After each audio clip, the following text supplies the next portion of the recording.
Hey guys, it's Dr. Justin Marcagiani here. We're going to be talking about TSH testing and why it may not be enough. And I know it's frustrating because that's probably the primary test that your doctor or endocrinologist is using. Maybe they're running T4 and that's it. And I get it. It's frustrating. I saw a patient today with this exact same concern. All right, so we're going to dive in and go really deep into that here. Before we do, put your comments down below. Let me know your experience with TSH testing in your own thyroid condition. Has it been helpful? Has it not been helpful? Really curious to know your feedback on that. Also, make sure you smash that like button and hit that bell so you get great content notifications of videos coming your way. All right, let's dive in. So first thing, TSH testing. What is that with your thyroid? So we have thyroid testing. We have TSH, which is thyroid stimulating hormone testing. This is a brain hormone. So most times you go to your doctor, your endocrinologist, and you have a thyroid issue. Maybe you have cold hands, cold feet, hair loss, eyebrow thinning, motility issues, irritability, whatever it is. You think there's maybe a thyroid issue. You ask to have your thyroid checked, and they just run your TSH, and they tell you it's fine. Has anyone ever had that? I see that all the time in practice. Now, TSH, it's a brain hormone, and it's an inverse hormone. So what that means is as TSH goes up, as the volume of your pituitary goes up, it's a sign that your thyroid hormones are typically dropping downstream. T4 and T3 are the downstream thyroid hormones. TSH, brain, pituitary, signals the thyroid to make T4. T4 is relatively inactive, and then that gets converted peripherally and downstream to T3, which is your active thyroid hormone. T3 binds to a receptor site, and it has a metabolic effect. It increases your metabolism, generates heat, generates energy, motility, mood, all those good, healthy benefits of a healthy metabolism. Now, the problem with that is if we just base downstream hormones off of this upstream indicator called TSH, we may not get the best markers, the best readings, the best indication because it's a downstream marker, meaning essentially if your hormones are where we're looking, we have to essentially go far away from that. It's far away from the actual hormone. So it's a more indirect reading. Technically, it's upstream in regards to the body, of how everything's made, brain, thyroid, body, but it's a more indirect marker. So TSH, a good kind of window for TSH is probably about 0.5 to 2.5 is probably a pretty good window where you want your TSH in. Conventional medicine will typically allow that to go 0.3 to 5.5 on the East Coast, 0.3 to 4.5 on the West Coast typically. There's difference in different lab areas. I always tell my patients if you're 4.5 TSH on the West Coast, just fly to the East Coast and you're magically all better. It's that easy, right? I wish. So labs are going to differentiate between areas. And again, 0.5 to 2.5. TSH is not, as we dose thyroid hormone and we support the thyroid, sometimes patients, they end up going a little bit low in regards to TSH. So even TSH on the low side, you really have to monitor downstream hormones.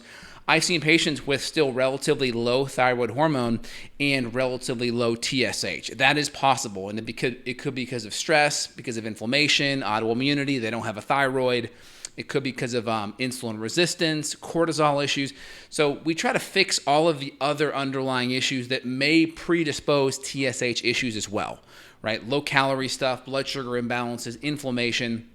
All those things are important variables. So when we're treating or supporting someone's thyroid, we're never just treating the thyroid. We're always working on supporting all of the different body systems because they all function and dysfunction together.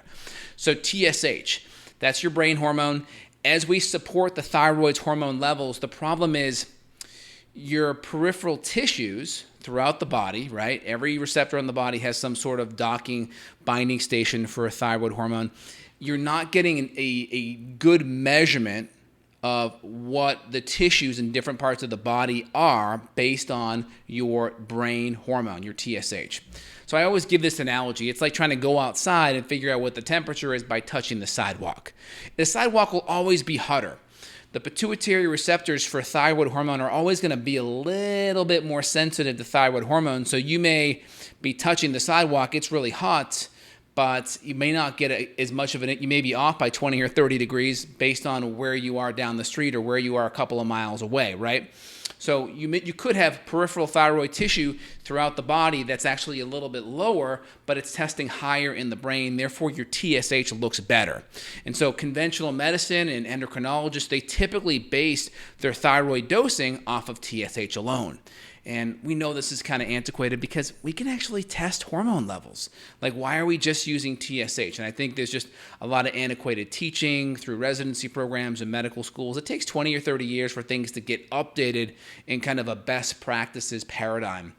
And I think because most conventional medical doctors, they're prescribing Synthroid or Levoxyl or levothyroxine, which is a levothyroxine, which is a synthetic T4 molecule with a sodium bounded to it. And that they're not really giving T3. It's not part of their paradigm or their regimen. There may be functional integrative MDs that are doing that, but most conventional ones out of the box, from an endocrinology residency or just from medical school, they're going to be just doing Synthroid, your synthetic T4, and they'll be running a TSH test, maybe a T4 test, and that's it. And so we understand that there's a downstream hormonal cascade that happens. And the TSH, because of the sensitivity to hormones like T4 and T3 is higher, if you're just basing TSH as the major marker of are the peripheral tissues downstream supported enough, it may not be the case. So first thing is first, get your thyroids fully tested. TSH, T4 free in total, T3 free in total. You can always just do the free, T4 free, T3 free. That's enough. But if you want to run the total hormones, that's great too. So TSH, T4 free, T4 total, T3 free, T3 total. You can also throw reverse T3 in there, and also thyroid antibodies. Antibodies are important because most people who have thyroid issues, they have an autoimmune component where they're making some level of antibodies to their thyroid gland. So their immune system is actually attacking their thyroid gland. That's important because just giving a thyroid hormone is not going to fix that. And you may have to do other things like go on a grain-free or autoimmune diet. You may have to support certain nutrients like selenium, magnesium, and zinc. You may have to work on your gut, vitamin D, glutathiones, other things that could be out of balance, could be gut infections that could be at play that are affecting your thyroid gland. So you really have to look upstream when you have thyroid issues. So we talk about TSH, right? 0.5 to 2.5 is pretty good. Sometimes TSH may go a little bit lower as you're supporting thyroid hormone. It just depends. You really have to look at thyroid symptoms, thyroid temperature, right? So basal metabolic rate. So you can run a thermometer in your armpit or in your mouth in the morning, 97.8 to 98.2 for armpit, 98.2, 98.6 for mouth. That's helpful reading. It gives you a window into your basal metabolic rate. Looking at the total fractions of your thyroid hormones. You can also do specific reflex tests. Low thyroid hormone causes low reflexes. And so if you do like a knee reflex, a patellar reflex, and your knee kicks out, there's different devices that you can put on the knee, and that will see if the reflex is slower or not. Typically, a slow reflex could be indicative of lower thyroid hormone. And again, if you're just doing that without a machine that measures it, it may be harder to pick that up. But basal metabolic rate's an easy at-home one. You can just look at some of the low thyroid symptoms: fatigue, depression, malaise, cold hands, cold feet, hair loss, eyebrow thinning, constipation. Those could all be different things. Now, I always tell patients, if you're a female, get your female hormones looked at and get your adrenals looked at, because hormones function and dysfunction together, and there's an overlap in a lot of the symptoms. So adrenal symptoms can look like thyroid symptoms and vice versa. Sometimes someone is totally autoimmune and that's it. Sometimes they have a bad thyroid and a bad adrenal, so it's good to look at both. And so conventional medicine's lagging a little bit behind with TSH. T4, when you take T4, it actually feeds back and can drop TSH. Therefore, conventional medical doctors can get the result they want. T3 also feeds back to TSH as well. So if you're going to give a thyroid hormone, we want T4, we want T3. There's other full spectrum hormones like T2, T1, calcitonin. These are different compounds in thyroid tissue that have a benefit, and they are not even measured, right? T2 is not even measured at the clinical level, maybe at a research level, but not clinically. You know, that when you go to your Quest or LabCorp, you're not going to really have an option to get that run. But there's data showing that it does have an important metabolic effect. So first things first, TSH, sweet spot's ideal. 0.5 to 2.5 is a pretty good goal. One's kind of the ultimate goal, right? T4 levels, we want T4 free between 1 and 1.5, T4 total between 6 and 10 is a pretty good sweet spot. T3 levels, T3 free between 3 and 4 is pretty good. And then T3 total above 100, 100 to 150 is usually good. And it's good to look at clinical symptoms as things improve. Of course, as a foundation, we're always managing blood sugar. We're managing insulin resistance. We're looking at cortisol levels. We're making sure selenium and zinc is dialed in. We're making sure inflammatory foods are out. And obviously, we're getting enough nutrition. We're not low calorie. All of those other factors can influence thyroid conversion. So I know in this video, it's not about that topic, but that's kind of our foundation. It's implied to begin with. And so when we go deeper, looking at TSH and other things, we're always making sure those are always dealt with, or you're working with someone that will be dealing with that. All right, so this is Dr. J here. Hope you enjoy this content, this information. Make sure you apply it. If you have a thyroid issue or your family or friends do, make sure you send it to them. I see patients worldwide via these issues, based on these issues, adrenal issues, hormone issues. Thyroid is such an important player because it's one of the most affected autoimmune conditions, and conventional medicine doesn't touch it. Sad but true. So feel free to reach out to me, link below to reach out worldwide. If you enjoy the content, and give it a share, send it to friends or family. I really appreciate it. I'm going to dive into a couple of questions here now before I jump. Let's see what we got. All right, I'm going to try to just take questions pertaining to thyroid if you guys don't mind. I have fasting insulin 3.4, A1C at 5.4, but definite thinning outer eyebrows. I feel like my throat's a little swollen. Should I do a full spectrum thyroid test? Absolutely, you definitely should. TSH is at 2.92. Yeah, it's a little bit high. T4 total T4 is at 70 nanomoles per liter. That's not a US marker. Normally, T4 total is between 6 and 10. I'm going to guess it's off by a factor of 10, so then maybe that's 7. T4 free is 9.7. I'm guessing that's off by a factor of 10. I'm guessing that's 0.97. So these are metrics not typically used by LabCorp or Quest, by the way. Free T4 is 4.5. That looks... it's a weird reference range. We'd have to convert that. That's not standard US lab range, by the way. So we'd have to convert that. The TSH looks normal. All those other lab numbers are not numbers that I'm used to seeing from Quest and LabCorp. Also, how does one lower? You can go online and you can go look at the standard US metrics, and then you can always find a conversion for it, and that may make it easier next time. Also, how does one lower vitamin D levels? Tested at 133. Don't take it. It's a fat-soluble vitamin. Your body will eventually break it down. Did you get a chance to view David Blaine's podcast? If so, thoughts on fasting routine before he performs his acts and during his act? I did see where he put a needle through his bicep. That was crazy. Oh my God. I just saw that an hour ago. That's hilarious. Yeah, I think fasting, especially if you're under a lot of stress and a lot of adrenaline, it's kind of nice to have an empty stomach. You don't have to worry about inability to digest. And if, relatively speaking, you're feeding yourself up until that point and then it's a punctuated fast, I don't see anything wrong with that as long as you're going in with relatively healthy adrenals and hormones and you're well fed going into it. Chronic fasting, obviously, will create nutritional deficiencies for sure. It's basically a fad low-calorie diet, right?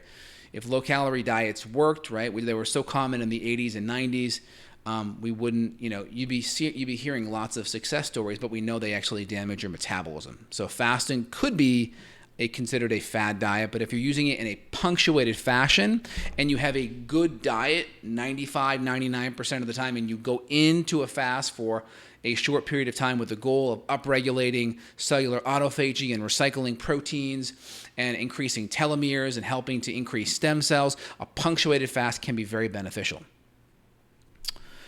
Okay, can I consume caffeine if I have untreated sleep apnea? It depends. If you're going to consume caffeine, get it consumed in the first 2 hours of the day and consume it with fat.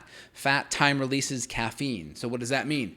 It's like doing a shot of alcohol versus sipping wine over a couple hours, right? Alcohol shots get you buzzed off your you-know-what. One glass of wine sipped over a gentle period of time, you'll feel a nice relaxed feeling, maybe a little bit of levity to your night, but you won't get tipsy as heck. So same thing with caffeine. Fats in the caffeine, MCT, butter oil, all that stuff's wonderful to help time release the caffeine. So do it like that and you may be okay. And keep it way away from your food. Way away from like bedtime. So 2 hours. So if you're up at 7 o'clock, have that coffee done by 9, maybe 10 the latest. 8-hour half-life on caffeine. So do the math. If you consume it at 8 o'clock in the morning, you'll be, half of it will be gone by 4 o'clock, and then the rest or so by bedtime. Keep that in the back of your head. Will fixing adrenals indirectly help fix my thyroid? It depends on the primary issue. If you have a really bad thyroid gland, a lot of autoimmunity, will fixing the adrenals help? It will definitely help, but it may not be enough, especially if your thyroid gland's been damaged by your immune system. You may need some thyroid hormone support, so it may or may not be enough. That's why if you're on the fence, you need to have both looked at. Is urine adrenal labs better than saliva? I've been leaning to a lot of the urine-based labs over the last few years because I love the ability to look at total and free fraction of hormones, so I get both. And also, I get to look at hormone metabolism. So if it's a female, I get to look at how we're metabolizing estrogens, which is really, really nice. So I've been leaning to more of the Dutch testing the last couple of years. I still like saliva testing. It's still good. If you have the ability to do it, it's still nice. But the urine testing, I definitely like. Great question. Excellent. Let me keep on rolling here with you guys. Does ACV melt the fat in the liver of people with a fatty liver? I mean, the best thing to melt the fat in the liver is get the insulin resistance down, right? So lower carb, kind of a ketogenic template. And then also cut the fructose out, right? No fructose, under 15 grams a day.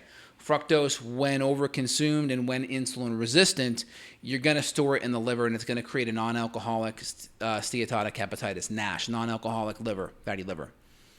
Great questions, guys. Really appreciate it. I'm sorry about the thyroid ranges. Let me pull open my ranges right here just so I can give you guys a perspective of what you want to be looking at with the exact metrics.